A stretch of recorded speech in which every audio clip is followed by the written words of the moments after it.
gariitti urgaanamni. Ilaalcha tokko akka hin qabne anatti ilaaltu maali ni beektaa?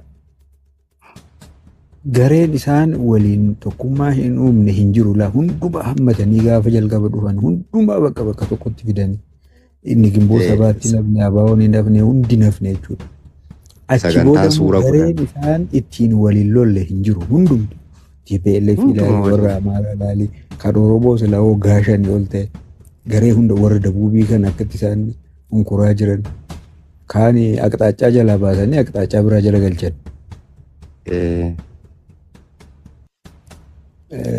Garee hunda waliin kan nuti wal loltu ilaalchi ati sheer gootu gareen tokko ka ilaalcha kee sheer godhu ilaalcha waloo qabaatu hin jiru jechuudha bara aangoo qofa ilaalchi waloo hin jiru maaliif ilaalchi isaan waliin qaban warrumti sunuu waliin qabanii waan aangoo qofa aangoo irratti qofa kanaaf ilaalcha biraa